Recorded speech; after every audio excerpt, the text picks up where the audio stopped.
Oh, I know. Where have you been? I'm sorry for my inconsistency. Guys, I've been doing a lot recently. I've been doing like a lot of work-based stuff. Like I'm creating a website. I'm so happy about that. I'm so excited because like the information on there is just like so much that I wanted to share with people. In my last video, I made a video about things I hate about my car. Today's going to be extremely hectic because we're going on holiday. We're going on holiday again. On Friday. It's currently Wednesday, so maybe by the time you're watching this video, I'm over the sea and whatnot. I've got so much last minute stuff to do today. I couldn't spend the time to sit down in one location and make that things I enjoy about my car video, so I'm just gonna do it as like a vlog. So just take you guys along with me and just get stuff done while talking about the stuff I enjoy about my car. So without further ado, let's get straight into that.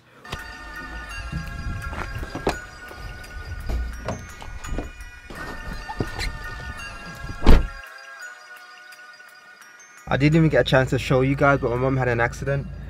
As you know, my mum just got a new car, literally the first of this month. It was an Audi Q2, and it's not even a month old, and someone ran into the back of her. I would be fuming. So, let's get into some of the good things about this car, some things that I really enjoy. First of all, you guys know I love the seats. In my last video, I said they weren't stitched properly, but oh my god, these seats are just they're so hugging. Look at that, like they're just so hugging. Like, oh, I actually do love this. It was one of the main selling points for this car for me anyways. Like when I was considering getting my first car, well, getting the car that I wanted, it was between the main real competitors, I think I said it before, was between this and the Renault Clio F1, because the F1 had the Recaro seats. And the Recaro seats are just lovely. Like for me, they are just really lovely. That's one thing I really do, and I really do love about this car. And you can see I've done them red as well, because they come black. But I've just thought the red would add a bit of a unique touch to it, because it's a black car. I've got a little bit of red dashes, red trims everywhere that I've wrapped on and whatnot. So I just thought it would have been a little nice touch to it. Another thing is just the way this car is it's just ready to go when you want it to be ready to go. Like the Astra VXR, the new Astra VXR anyways, you have a VXR button. So in normal mode, it's like, it's normal mode, the throttle response isn't as responsive, and the exhaust isn't as noisy and whatnot, and the suspension is just like okay. And then when you press the VXR button, and everything just goes ballistic. In this car, it's just always ready. Like if you want it to be ready, all you do is drop it down a gear and it's ready. That's all you have to do, just drop it down a gear. Throttle response is on point and you're off. There's no fiddling about with buttons. You just drop it down a gear and you're off. So that's one thing I really do love about this car. I mean, it can be a downside when you want to be okay and civilized and the car just feels like it wants to go. It is a fun aspect to it as well. It's just ready to go. I mean, compared to the actual VXR, in non-VXR mode, it would probably beat me anyways, but it's just the feel of the car. Like, you know the full potential when it's there. So it's just having that feeling. Like for example, my dad's BM, even my mom's Audi, they've got like damper mode. So my dad, you can go in efficient, sport, comfort. My mom, you've got dynamic, this and the other. And when you put it in the other modes, you can actually feel the difference, which that sometimes can be of convenience. Who wants that when you can just drop it in second and put your foot down and it just goes? I do love this car at times, man. I mean, I get used to the speed, but it's just like, oh, drop it down again. I do love it. Like, I swear to God. Oh, that's just. I'm like a little girl sometimes. I do this all day, man. I just go from 25 to 30 all day long, and it's just so fun. It's hella fun, I ain't gonna lie.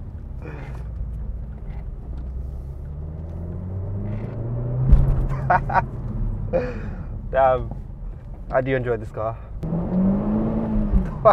Did you hear that pop? Okay, behave yourself. This is what I mean. It can be very annoying because like, if I want to drive civilized, if for instance, if I just want to calm down, I just change the mode, and then because the throttle response isn't because the throttle response isn't as responsive, it doesn't feel so addictive to do that. But because it's just always available when you just drop it again, you just want to do it all the time. You can see why that's a slight issue, but at the same time, who cares? It's like 2 o'clock and I'm only just having my breakfast. If there's a Caribbean shop close to your house, go there and tell them you want some peanut porridge, okay? I guarantee it will change its perspective on life. I'm talking crap.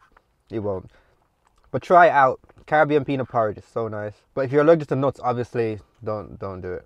These cup holders are so garbage, I've got nowhere to put it now. I think I might put it in the door bin right there. Yeah, so as I was saying, how edgy this car is and it just wants to go when you drop it down a gear and it's high up in the RPM, or you don't have to press a button for it to go. You probably always hear journalists say that cars have usable amount of power. This is one of them cars. Like, it's got a usable amount of power. It's like you can pin the throttle for like 5 seconds and you're not breaking the speed limit. If you're driving something with like 600 brake horsepower and you pin the throttle for 2 seconds, you're going to prison. So let's just look at this. 35. That was probably around 3 seconds. I'm not breaking the speed limit, and that was slightly exhilarating. I can't even say that word. That was slightly exhilarating. Yeah, that's it. Let's do that again. 35. The way it handles, for me, it's lovely. Like, as I said, I haven't had loads of experience driving agile cars or a lot of cars. It does what you want it to do. Like, the first time I lost control of this car, I mean, bearing in mind I've always had traction control on, but the first time I lost control of this car, I was going around a roundabout and I came off the throttle and had a lift off oversteer, so the back came out, and it was just like I don't know how I managed to get it back in control. I thought I was doomed, and it was just so, maybe it's because traction control was on, but give me a bit of praise at least. But it was just so manageable. Like, the back came out and I just caught it and it was fine. And there's a few times when I'm going around a roundabout and I'm doing it deliberately. Like, I just know what, like, it's just so predictable. It hasn't got a limited slip differential, meaning where the front wheels are locked together so they're both moving in harmony. And I can feel that at times, but at the same time, I don't know what it's like to have something with a limited slip differential. So I can't say it would have been, obviously it's going to, technically it's better, but I don't find a problem. Like, it handles corners very well. I haven't turned traction control off, bearing in mind, but it handles the corners very well. It's lovely. Apparently the Fiesta ST is like one of the best handling hot hatches, but I've never driven one. I don't know what it's like, but I always have this thing that this will be a Fiesta ST in a straight line. Maybe, I don't know, around corners and whatnot, but I just have a feeling this will be a Fiesta ST in a straight line. I might be wrong, but I just have a feeling that it will. It just looks faster, in my opinion. That's another reason why I love this car. If you think about anything around 2007 to 2012 of hot hatches, I mean, under 20 grand, you're looking at the STs, the Clios, what else were there? The Peugeot 208, or the Peugeot 20, the Peugeot GTIs, the Polo GTIs. You know them the Seat Ibiza. The visual aesthetics of this car, I'm not even saying that right, was just so better than all of them. Like, it just is. You've got vents at the front, vents at the back, you've got a triangular exhaust, you've got a rear diffuser, you've got a spoiler. The door mirrors are just like aero sculpted. See a normal Corsa, you can spot the difference between a normal Corsa and a Corsa VXR. Tell me what you think in the comments below. For me, it's slightly harder to spot an ST. I mean, when you really know what to look for, like the wider front grille and the ST badge and the twin exhaust and the slightly shaped rear diffuser, then you know it's an ST. But it took me a while to really start to know when it's an ST or when it's just like a Fiesta Z-Tech or something like that. Even the limited edition Corsa does not look like the VXR, so it really stands out in my opinion. Compared to, let's say, the Renault Clio. The Renault Clio is more formal. This is just more chavvy and out there. It's just like boy racery. The Clio is just like civilized and just racy, but not too much. This is just in your face kind of thing. And I guess I kind of liked that.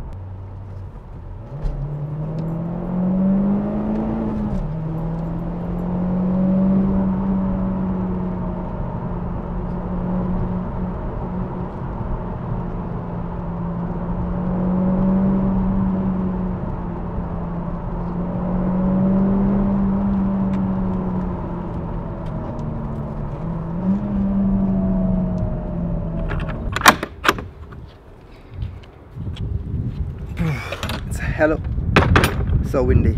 Anyways, those are some of the few things I enjoy about my car. Hope you guys enjoyed the video. If you did, don't forget to drop a like, leave a comment and subscribe, and I will see you in a next one.